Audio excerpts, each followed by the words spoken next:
नमस्कार साथियों। कैसे हैं आप लोग? मुझे पता है आप सूर्या फाउंडेशन की ईपीडीसी में बहुत मस्ती कर रहे हैं, बहुत कुछ नया सीख रहे हैं। मैं आप लोगों की वीडियोस देखता रहता हूँ। पहले तो आपने इसमें भाग लिया, इसके लिए बहुत बहुत बधाई। आज हम लोग एक बहुत महत्वपूर्ण लेकिन बहुत मज़ेदार विषय पर बात करेंगे। आपको पता है महात्मा गांधी, जानते हैं ना आप उनको? उन्होंने इतने सारे गुण थे उनके भीतर, लेकिन उन्होंने अपनी किताब में लिखा कि मुझे जीवन भर इस बात का अफसोस रहा कि मेरी राइटिंग अच्छी नहीं थी, मेरा जो सुलेख था वो अच्छा नहीं था। आप में से कई लोग अभी सोच रहे होंगे मन ही मन कि आपका भी राइटिंग अच्छा नहीं है। ऐसा है क्या? और अगर है तो कोई बात नहीं, आपको अफसोस करने की ज़रूरत नहीं है। हमारे पास आज कुछ मज़ेदार टिप्स हैं, कुछ सूत्र हैं। अगर हम उनका अभ्यास थोड़े भी दिन कर लेंगे तो आप देखिए कि आपकी क्लास में, स्कूल में सबसे अच्छी राइटिंग होने वाली है। आप चाहते हैं ना कि लोग आपकी प्रशंसा करें, लोग आपको कहें शाबाश, अरे वाह, एकदम मोती जैसे लिखते हैं। आप कभी डॉक्टर्स के पास गए? डॉक्टर जब प्रिस्क्रिप्शन लिख कर देता है तो पढ़ने में भी नहीं आता, केवल जो केमिस्ट होता है वो पढ़ पाता है। ऐसा लिखना है क्या? नहीं। एक बार जो कोई देखे वो कहे अरे वाह, क्या मोतियों जैसे अक्षर हैं। लेकिन इसके लिए अभ्यास करना पड़ेगा। आज जो सूत्र हम आपको बताएंगे उन सूत्रों का लगातार अभ्यास करना पड़ेगा। और बहुत मुश्किल नहीं है, छोटी छोटी बातें लेकिन बहुत असरदार बातें। आप देखेंगे थोड़े ही अभ्यास के बाद कि आपकी राइटिंग एकदम से बहुत सुंदर हो जाएगी। तो आप लोग तैयार हैं? चलिए हम एक छोटा सा प्रेजेंटेशन देखते हैं और उस प्रेजेंटेशन को देखते देखते ये समझने की कोशिश करते हैं कि किस तरह से उन सूत्रों को हमने अपनी राइटिंग में लागू करना है। तो बेस्ट ऑफ लक, लेकिन अभ्यास करना पड़ेगा। तो लीजिए, हम लोग जिस प्रेजेंटेशन की बात कर रहे थे वो प्रेजेंटेशन हमारे सामने है। एक एक सूत्र को बहुत ध्यान से और बहुत गहराई के साथ आपने समझना पड़ेगा और उसका अभ्यास करना पड़ेगा। तो सबसे पहला सूत्र, खड़ी रेखा सीधी हो। हम जो भी लिखते हैं वो रेखाओं के माध्यम से लिखते हैं ना। तो जो भी रेखा हम बनाएंगे, हम देख रहे हैं यहाँ पर, जहाँ पर ये कर्सर है, कि जो भी रेखा बनाएं, ये देखिए यहाँ पर, वो कैसी होनी चाहिए? बिल्कुल सीधी होनी चाहिए। देखिए मैं आपको दो छोटे छोटे उदाहरण देता हूँ कि किस तरह से रेखा के सीधे होने या ना होने का अंतर पड़ता है। ये देखिए मैंने यहाँ पर आराधना लिखा है, लेकिन आ तो सीधा है, रा की ये देखिए रेखा कहाँ चली गई, धा की रेखा इधर भाग गई, न फिर से सीधा हो गया। ये बताइए अच्छा लग रहा है क्या? नहीं ना? अब जरा अपनी कॉपी में देखिए, हम में से कितने लोग हैं जो इस तरह से करते हैं।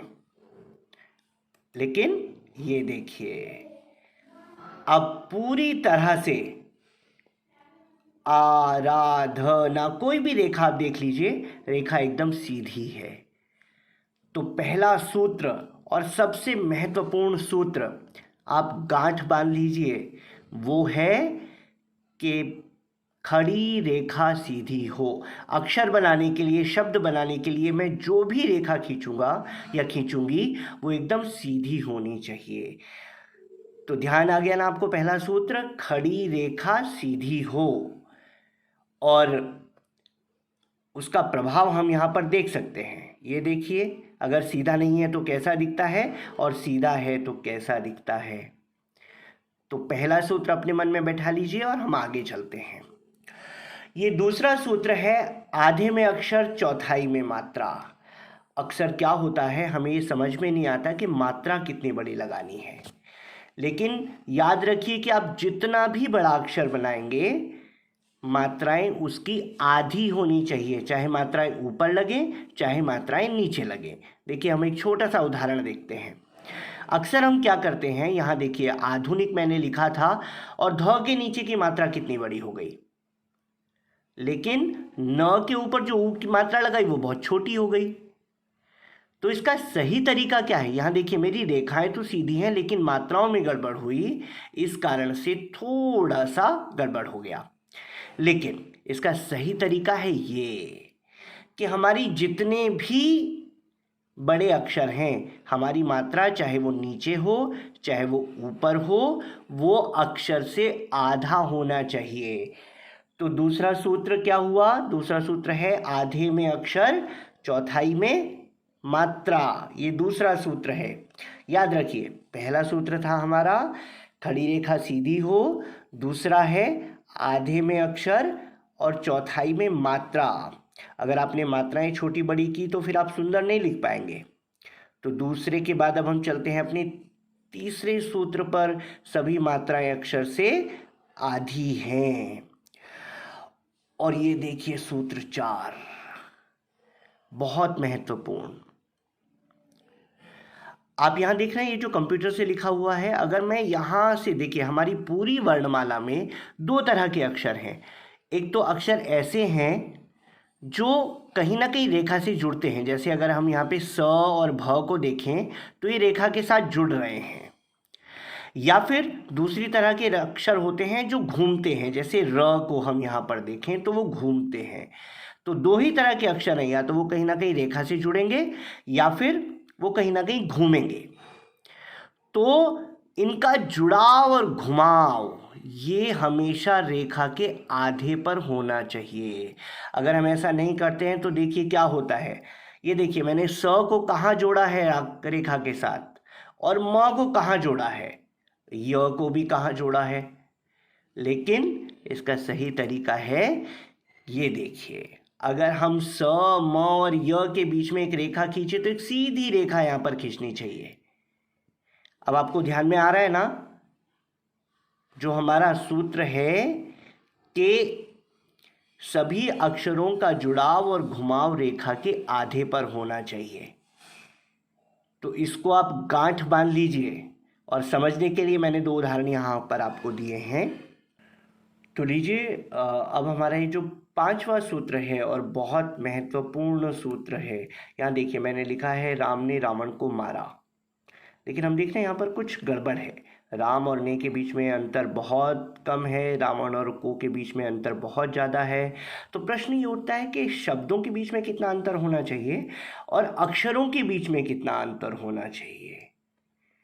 इसीलिए ये सूत्र है 5वां, जो बहुत महत्वपूर्ण सूत्र है कि 2 शब्दों के बीच में एक अक्षर के बराबर और 2 अक्षरों के बीच में एक रेखा की मोटाई के बराबर अंतर होना चाहिए। इसका उदाहरण मैं आपको दिखाऊं। यहाँ पर देखिए अंतर कितना अनइवन है, लेकिन यहाँ हम देख रहे हैं कि अंतर बिल्कुल बराबर है। 2 अक्षरों के बीच में एक रेखा की मोटाई के बराबर और 2 शब्दों के बीच में एक अक्षर के बराबर अंतर होना चाहिए। ये हमारा सूत्र है 5वां।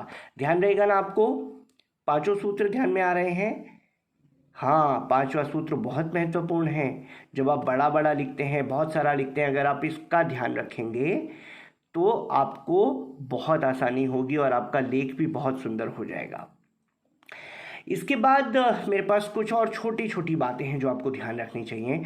आपको पता है सुलेख का महामंत्र किसे कहा जाता है? सुलेख का महामंत्र कहा जाता है मैं सीधा मेरी रेखा सीधी। आप जब खड़े होते हैं तो तनकर खड़े होते हैं ना, सीधे खड़े होते हैं, झुककर तो नहीं खड़े होते। और जीवन में कभी झुकना भी नहीं है, हमेशा सीधे रहना है। तो बस वही संकल्प हमारी लेखनी में भी दिखना चाहिए कि मैं सीधा मेरी रेखा सीधी। एक मैं आपसे गुजारिश करता हूँ, एक रिक्वेस्ट करता हूँ, ये जो बॉल पेन होता है ना, इसका प्रयोग नहीं करना। क्यों नहीं करना? आपको पता है बॉल पेन के पॉइंट में एक बहुत छोटी सी एक बॉल होती है, इसीलिए उसके बॉल पेन बोलते हैं। वो बॉल पेन जब चलता है तो उस पर हमारे हाथ का कंट्रोल नहीं होता। आप उसकी जगह पर निब वाला पेन जो होता है, फाउंटेन पेन, वो यूज़ करेंगे तो सबसे अच्छा है। मेरा आपको सुझाव यही है, एक लिखते हुए कभी भी जल्दबाजी नहीं करनी है। और एक बात और है, कभी भी जब हम पूर्ण विराम लगाते हैं तो उसके बाद अंक नहीं लिखना चाहिए, नहीं तो पूर्ण विराम 1 लिख पढ़ा जाएगा और आपके अंक जो हैं वो गड़बड़ हो सकते हैं।